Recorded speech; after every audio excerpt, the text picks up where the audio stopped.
Ya, saya memaklumi dan saya juga pernah merasakan, dan ini buat teman-teman yang bertanya, saya juga pernah merasakan apa yang Anda rasakan. Saya juga pernah berada di posisi Anda.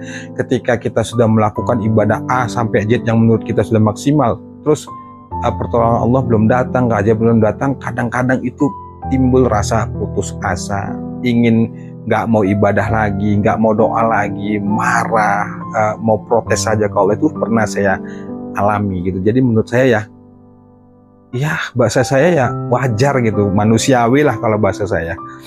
Bismillahirrahmanirrahim. Assalamualaikum warahmatullahi wabarakatuh. Alhamdulillahirabbil alamin. Allahumma shalli ala Muhammad wa ala ali Muhammad. Apa kabar teman-teman semuanya? Bertemu lagi dengan saya di channel Mahkota Hati. Ya, seperti biasa, saya tetap berdoa kepada Allah Subhanahu wa taala. Tetap selalu saya doakan buat teman-teman semuanya dimanapun kalian berada. Semoga hidupnya barokah, berlimpah kaya. Yang lagi banyak hutang, semoga Allah lunaskan hutangnya. Yang lagi sakit, semoga Allah angkat penyakitnya. Yang lagi punya banyak hajat, hajat A, B, C, sampai Z, insya Allah Allah mudahkan jalannya, Allah wujudkan itu semuanya. Dan yang paling penting, semoga Allah ampuni semua dosa kita. Ya, jangan lupa bersyukur ya buat teman-teman semuanya, di kondisi apapun, bagaimanapun keadaan kita, ayo terus bersyukur. Saya mengingatkan juga kepada diri saya, kepada kita semua, ayo terus kita bersyukur. Seperti yang saya katakan tuh, sampai saat ini tuh saya mau tidur dalam hati itu, alhamdulillah ya Allah aku sehat, alhamdulillah ya Allah aku kaya, alhamdulillah ya Allah, terima kasih ya Allah hidupku barokah, alhamdulillah ya Allah Engkau masih mengizinkan hamba untuk hidup. Mau tidur, bangun tidur, itu saya lakukan dalam hati. Kadang duduk bersila atau kadang sambil berbaring dalam hati, berdoa dulu sebelum tidur gitu ya. Kemudian dalam hati itu, makasih ya Allah hidupku barokah, itu saya katakan. Saya praktekkan itu. Nah, makanya ayo teman-teman semuanya lakukan itu. Lakukan saja. Sudah, jangan pikirkan deh apa iya, jangan. Udah, apapun kondisinya harus tetap bersyukur, karena itu adalah salah satu cara agar hidup kita berlimpah. Baik teman-teman semuanya, sebelum materi, seperti biasa yang ingin bergabung di grup Mahkota Hati, silakan japri saya ya. Ini nomornya. Yang mau ikut kelas online juga kita ada kelas online. Pokoknya japri aja saya. Kita di sana sharing, dan mau daftar kelas online boleh, monggo. Insya Allah nanti bagaimana ininya, caranya nanti saya hubungkan ke admin. Baik, hari ini saya ingin bahas tentang ketika pertolongan Allah nggak kunjung datang. Kita sudah beribadah, kita sudah melakukan tahajud, sudah baca Quran, sudah banyak sholawat, pertolongan Allah nggak datang. Bukan nggak datang ya, belum datang. Apa yang harus kita lakukan? Nah, makanya tonton video ini sampai akhir. Sampai akhir, mudah-mudahan ini jadi motivasi. Yang baik ambil, yang tidak baik ya sudah, nggak usah dipakai ya. Itu saya welcome aja gitu orangnya. Yang baik ambil, yang tidak ya sudah. Karena saya buka juga nggak merasa diri saya ini paling hebat, sempurna, sudah kaya, sudah enggak. Saya juga saat ini saya belajar, dan saya juga manusia yang banyak salah, banyak dosa ya, banyak kekurangan lah. Pokoknya intinya kita sama-sama belajar, dan dalam hal ini saya sharing aja kepada teman-teman semuanya. Dan itu juga sesuai dengan pengalaman saya ya. Nah, kita balik lagi. Apa yang harus kita lakukan kalau kita sudah beribadah, menurut kita sudah maksimal ya. Misalnya kita sudah tahajud, kita sudah ya ikhtiar dunia, ikhtiar bumi sudah kita lakukan, sudah baca Quran, sudah sholawat, tapi pertolongan Allah belum juga datang. Apa yang harus kita lakukan? Pertama yang harus kita lakukan, tetap baik sangka. Ini yang paling penting. Tetap baik sangka teman-teman semuanya. Jangan berpikir, ya Allah kenapa sih doaku nggak didengar, kok nggak dikabul-kabulin sih ya Allah. Jangan. Ya menurut saya kalau kita berpikir seperti itu manusiawi ya, wajar-wajar aja, karena kita kan juga penasaran, tanda tanya di mana salahnya, harus melakukan apa lagi sih. Padahal menurut kita ini kita sudah melakukan yang terbaik menurut kita ya, tapi kok seolah-olah pertolongan Allah nggak datang ya, kok jalan keluar keajaiban kok nggak kita dapatkan. Karena ketika kita banyak masalah, khususnya masalah utang ini, yang paling kita harapkan itu kan keajaibannya. Ntar ya Allah nih ngelakuin tahajud, baca Quran, sholawat udah pol-polan, tapi pertolongan Allah belum datang. Tadi seperti yang saya katakan, tetap baik sangka. Apapun yang terjadi dalam diri kita, walaupun kita sudah beribadah, sudah meminta kepada Allah, terus kita merasa doa itu belum dikabulin, keajaiban itu belum datang, satu, tetap baik sangka sama Allah. Tetap baik sangka sama Allah. Kenapa? Karena kalau kita nggak memunculkan rasa positive thinking, berbaik sangka sama Allah, akhirnya kita putus asa. Ya, saya memaklumi, dan saya juga pernah merasakan, dan ini buat teman-teman yang bertanya, saya juga pernah merasakan apa yang Anda rasakan. Saya juga pernah berada di posisi Anda.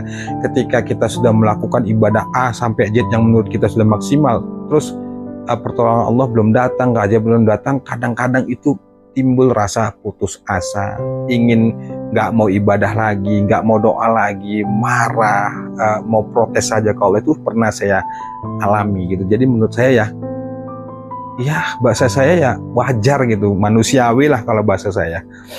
Tapi lagi-lagi setelah di perjalanan saya mempelajarin itu ya, ternyata kunci awalnya itu adalah tetap baik sangka. Kalau enggak kita bisa putus asa nanti. Itu pertama, baik sangka. Yang kedua, ingat teman-teman semuanya, ingat ini kata-kata saya, dan ini sampai saat ini tuh saya yakin ini kata-kata ini, bahwa kita itu nggak bisa maksa harus sesuai dengan keinginan kita. Nggak bisa teman-teman semuanya. Oke lah kita mengamalkan ibadah, atau bahasa saya kita riyadhah secara totalitas, kita tahajud, kita baca Quran, kita sholawat, kita pol-polan gitu. Ini buat teman-teman juga yang di kelas online benar-benar nonton video ini ya, yang sudah ikut kelas online dan mengamalkan amalan riyadhah. Di sana kan padat ya amalannya dan sudah tertata. Kita sudah melakukan A, B, C, D, Z. Kemudian kita merasa kok belum ada pertolongan Allah, kok belum ada keajaiban. Satu tadi baik sangka. Yang kedua ingat teman-teman, kita nggak bisa paksa harus sesuai dengan keinginan kita, nggak bisa. Tujuan kita dalam melakukan riyadhah ibadah itu benar. Salah satunya adalah supaya Allah itu sayang, rahmat Allah itu turun, supaya kita ditolong atas masalah yang kita hadapi. Tapi lagi-lagi tugas kita hanya sebatas itu, berdoa dan berikhtiar. Selebihnya urusan Allah. Dan setelah itu ya tugas kita tuh introspeksi diri, koreksi diri. Harus bagaimana lagi ya? Harus caranya. Menurut kita ini kita sudah ngelakuin yang maksimal. Kita sholat awal waktu sesuai yang ada di riyadhah lah gitu ya, tuntunan gitu. Ya bisa jadi ada hal-hal yang secara nggak sadar atau tidak sadar, yang sadar atau tidak sadar itu yang belum diampuni Allah, atau bisa jadi itu menghambat dari doa-doa. Kita nggak ngerti, kita nggak tahu teman-teman semuanya. Karena itulah salah satu bukti bahwa hidup kita itu Allah yang kendalikan, Allah yang pegang. Tapi apapun itu kita nggak boleh putus asa. Kita tetap diperintahkan oleh Allah untuk mematuhi perintahnya, melakukan kebaikan, beribadah secara baik, melakukan kebaikan-kebaikan, pokoknya melakukan yang terbaik. Kita harus tetap lakukan itu meskipun doa kita belum terkabul, belum ada keajaiban. Tapi ingat, Allah itu nggak mungkin bohong. Allah itu nggak mungkin bohong teman-teman semuanya. Allah itu katakan siapa yang meminta kepadaku pasti ku kasih. Karena memang Allah itu yang janji sendiri dan nggak mungkin Allah nggak nepatin itu. Tapi faktanya kenapa kita merasa kok doa kita belum terkabul? Sebenarnya belum terkabul. Bisa jadi kita yang belum pantas untuk menerima apa yang kita minta. Makanya berkali-kali saya sampaikan, fokus sajalah pada pemantasan diri, fokus sajalah pada perbaikan diri. Biarlah Allah itu yang atur segalanya. Bagaimana nanti jalannya, bagaimana prosesnya Allah itu mengabulkan doa kita. Yang jelas tugas kita tetap berbaik sangka dan berpositif thinking dan yakin bahwa doa Allah itu pasti mengabulkan doa kita. Nah, cara Allah mengabulkan doa itu kan ada yang cepat dikabulkan, ada yang dia ditunda, ada yang agak diperlambat gitu ya, ada yang dia nanti ditunda sampai di kemudian hari akhirat nanti baru dikabulkan. Kan begitu prosesnya. Tapi intinya setiap doa yang kita minta itu dua jawabannya menurut saya. Dua. Pasti dikabulin, yang kedua pasti diganti yang lebih baik. Nggak ada yang nggak dikabulkan, pasti dikabulkan. Cuma kenapa merasa kita kok nggak ditolong Allah, doa kita belum terkabul? Bisa jadi kita belum pantas teman-teman semuanya. Dari mana kita tahu pantas tidaknya diri kita? Ya kita introspeksi diri. Saya nggak bisa bilang Anda belum pantas, kita enggak. Saya belajar dari pengalaman saya sendiri. Dulu saya juga mengalami itu. Akhirnya daripada saya capek mikirkan sesuatu yang nggak wilayah saya, sudah saya sibukkan diri saya untuk introspeksi diri. Ada apa nih ya? Apa masih kurang kuat lagi ibadahnya? Apa kurang ikhlas ibadahnya? Apa harus kurang sabar lagi? Apa harus kurang yakin lagi? Saya sampai sebegitu. Sampai lisan itu mau bicara harus hati-hati gitu ya. Jangan sampai pikiran ini berburuk sangka. Jangan sampai terdetak hati ini ada rasa dendam, iri. Saya sampai introspeksi begitu. Gak serta-merta saya tuh ya walaupun dalam hati dan pikiran itu tetap ya Allah kenapa ini kok belum tetap ada, itu manusiawi menurut saya karena saya mengalami itu. Tapi udahlah, itu nggak wilayah saya gitu. Wilayah saya itu hanya sebatas berdoa dan berikhtiar dan berbaik sangka sama Allah bahwa Allah itu sesuai prasangka hambanya. Ya saat itu yang saya gini, ya sudah, akhirnya yang saya pikirkan dan saya lakukan itu adalah la haula wala quwata illa billah, ya Allah, semampuku aku melakukan kebaikan, selebihnya urusanmu ya Allah, aku pasrahkan dan aku serahkan semuanya padamu ya Allah. Sudah. Dan saya nggak, mulai dari saat itu nggak mau pikirkan dari mana jalannya, kapan, apa iya, saya nggak pikirkan doa itu kapan, enggak. Yang penting saya tetap berusaha melakukan kebaikan, beribadah ya secara, menurut saya secara baik gitu ya. Biarlah Allah, dan saya meyakini aja dalam hati dengan kondisi yang masalah yang belum selesai saat itu, tagihan utang, ya sudah saya terima saja. Yang penting saat itu yang saya lakukan adalah bagaimana saya bisa melakukan ibadah itu sampai saat ini, berusaha bagaimana bisa istiqomah, itu aja. Karena apa ya, keajaiban, solusi, petunjuk itu kan wilayahnya Allah, bukan wilayah kita. Jadi kalau kita memikirkan ke sana nggak bisa teman-teman, dan kita akhirnya pusing dan stres sendiri. Makanya saat itu yang saya lakukan itu, ya sudahlah ya Allah, toh dunia ini milikmu, toh semuanya Engkau yang mengatur, masa depanku, kehidupanku, hidup dan matiku Engkau yang tentukan. Ya sudah ya Allah, yang penting Engkau perintahkan aku untuk sujud padamu, beribadah akan kulakukan ya Allah. Dan aku meyakini bahwa gak mungkin Engkau gak mengabulkan doaku, pasti dikabulkan di saat yang tepat. Dan itu benar, sesuai perjalanan waktu Allah tunjukkan jalan petunjuk, akhirnya pelan-pelan doa itu mulai terkabul, terbuka jalannya. Ya itu tadi, yang penting kita introspeksi diri, jangan menjudge, ya Allah kenapa sih doaku gak didengar, ya Allah kenapa sih sampai marah. Ya saya juga pernah di posisi itu, bahkan mungkin kalau teman-teman ada yang pernah dengar di video saya itu, saya lupa judulnya.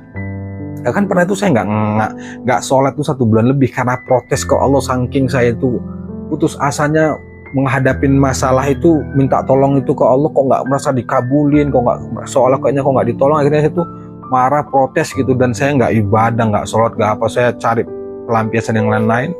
Yang saat itu ketika saya lakukan itu, hidup saya bukannya makin membaik, makin nyungsep gitu ya. Akhirnya saya pun kembali lagi ke Allah.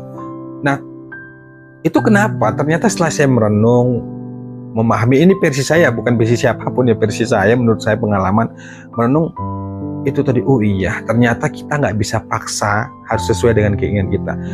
Ya mau kita tuh kan kita berdoa, bersolawat, beristighfar, mau kita tuh keinginan kita tuh pertolongan Allah datang, apalagi pertolongan tuh harus sesuai dengan keinginan kita. Misalnya kita harus bayar cicilan hutang, terus kita berharap besok ada uang, harus nggak gitu ternyata teman-teman semuanya. Ya kalau menurut saya, kalau Anda berpikirnya begitu, saya katakan ya, mohon maaf ya kurang ikhlas ibadahnya. Terus apa yang harus kita lakukan? Ya itu tadi, satu, baik sangka. Yang kedua, ingat ya, kita nggak bisa paksa teman-teman, kita nggak bisa paksa harus sesuai dengan keinginan kita. Yang penting lakukan saja, terima saja, ridho saja dengan ketentuan, dan apapun yang diberikan oleh Allah kepada kita itu harus kita terima, harus ridho dengan segala resiko, dengan segala nggak enakan yang kita hadapi, ya harus terima. Karena kita mau menjerit bagaimanapun, kalau Allah belum bukakan, dan gak bakal terbuka. Tapi ingat, ketika kita istiqomah dan konsisten berada di jalan Allah, dengan situasi dan kondisi yang kita alami saat ini lagi susah, tapi kita tetap yakin bahwa satu saat nanti Allah kabulkan. Saya yakin ketenangan itu akan Anda dapatkan. Ketenangan itu insya Allah, karena orang-orang yang hidupnya berjalan itu datang ke Allah, dia beribadah, dia bersolat, beristighfar, baca Quran, dan melakukan ibadah kebaikan dan lain sebagainya, itu hati akan tenang. Karena Allah sudah katakan, coba deh sendiri, saya yakin deh teman-teman sendiri, kalau baca Quran pasti hatinya tenang, kalau bersolat pasti hatinya tenang, meskipun masalah Anda banyak, saya yakin. Itulah salah satu bukti ketika orang punya masalah dan dia datangnya ke Allah, bukan solusi yang dikasih dulu, tapi apa? Ketenangan. Makanya berkali-kali saya katakan, ente jangan cari solusi dulu, tapi cari Allah dulu. Ketika kita sudah cari Allah, datang ke Allah, maka Allah akan hadirkan ketenangan itu. Ketika kita sedang sumpek menghadapi masalah, menghadapi kenyataan hidup yang pahit, misalnya kita rasakan, saat itu yang kita inginkan cuma satu, ketenangan dulu. Walaupun masalah belum ada solusi, kalau hati dan pikiran tenang, insya Allah di sana nanti akan ada petunjuk. Nah makanya sekali lagi saya katakan, tetap berbaik sangka dan yakin bahwa Allah pasti mengabulkan. Dan ingat, jangan memaksa harus sesuai dengan keinginan kita, lakukan saja. Itu ya teman-teman, itu versi saya dan sesuai pengalaman ya, wallahualam. Seperti saya katakan tadi, kalau baik ambil, kalau nggak baik ya sudah, monggo.